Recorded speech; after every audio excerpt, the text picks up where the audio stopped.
বরিশালে ইফতার পণ্যে ক্ষতিকর হাইড্রোজের ব্যবহার বাড়ছে। বিষয়টি নিশ্চিত করেছে খোদ নিরাপদ খাদ্য কর্তৃপক্ষ।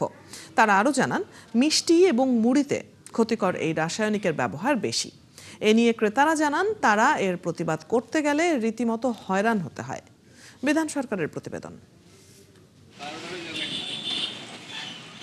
রোজার মাসে খাবারে ক্ষতিকর হাইড্রোজের ব্যবহার বাড়ে এবং এবারও বেড়েছে।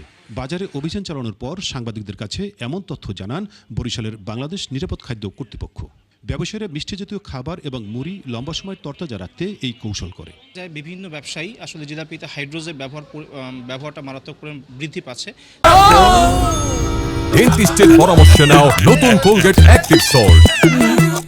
এইটি আসলে নিয়ন্ত্রণ কিভাবে করা যায় এই ব্যাপারে আজকে জেলা প্রশাসক মহোদয় নির্দেশনা প্রদান করেছেন। সে অনুযায়ী আসলে আমরা ব্যবস্থা গ্রহণ করব। এ নিয়ে বরিশালের রেস্তোরাঁ মালিকদের একজন নেতা জানান, সম্প্রতি খাবারে এই ক্ষতিকর রাসায়নিক মেশানোর দায়ে 3 ব্যবসায়ীকে সংগঠন থেকে বহিষ্কার করা হয়েছে।